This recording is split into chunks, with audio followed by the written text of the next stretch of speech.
আসসালামু আলাইকুম রহমতুল্লাহ। প্রিয় দর্শক শ্রোতা, আজকের ভিডিওতে আমরা আলোচনা করব যে দোয়া পড়লে জাহান্নাম থেকে মুক্তির গ্যারান্টি দিয়েছেন রাসূল সাল্লাল্লাহু আলাইহি ওয়াসাল্লাম। আল্লাহ তাআলা মানুষকে তার ইবাদতের জন্য সৃষ্টি করেছেন। যারা সঠিক উপায়ে তার হুকুম আহকাম তথা ফরজগুলো পালন করবে, তাদের সব নফল ইবাদতের মাধ্যমে তাদের মর্যাদা বেড়ে যাবে। আল্লাহ তাআলা মুমিন বান্দাকে জাহান্নামের আযাব থেকে মুক্তির জন্য রহমত বর্ষণ করবেন। হাদিসে পাকে প্রিয় নবী সাল্লাল্লাহু আলাইহি ওয়াসাল্লাম এমন একটি ছোট আমল ও দোয়ার কথা বলেছেন, যে দোয়ার নিয়মিত আমলে জাহান্নামের আগুন থেকে মুক্তি মিলবে। হাদিসে এসেছে, হজরত আল হারিস ইবনু মুসলিম আত-তামিমি রাদিয়াল্লাহু তাআলা আনহু তার পিতার সূত্রে বর্ণনা করেন, রাসূলুল্লাহ সাল্লাল্লাহু আলাইহি ওয়াসাল্লাম তাকে চুপে চুপে বলেন, যখন তুমি মাগরিবের নামাজ থেকে অবসর হয়ে 7 বার বলবে, আল্লাহুম্মা আজিরনি মিনান নার।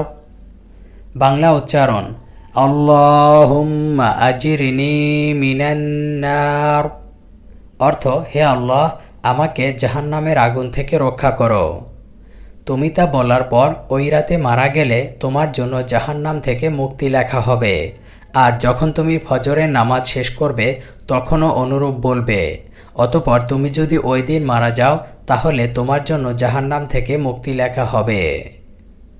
হজরত মোহাম্মদ ইবনে শুআইব রহমতুল্লাহ আলাই বলেন, আবু সাইদ রহমতুল্লাহ আলাই আমাকে আল হারিস রাদিয়াল্লাহু তাআলা আনহু সূত্রে জানিয়েছেন, তিনি বলেছেন, রাসূলুল্লাহ সাল্লাল্লাহু আলাইহি ওয়াসাল্লাম আমাকে তা চুপে চুপে বলেছেন, যাতে আমি আমার ভাইদের কাছে তা বিশেষভাবে প্রচার করি।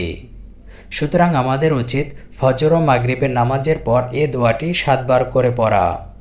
আল্লাহ তাআলা আমাদের সবাইকে হাদিসের সহজ আমল ও ছোট্ট মাসনুন দোয়ার মাধ্যমে তার হুকুম আহকাম পালনের পাশাপাশি জাহান্নাম থেকে মুক্তি লাভের তৌফিক দান করুন। আমিন। ভিডিওটি ভালো লাগলে লাইক দিয়ে শেয়ার করে দিন।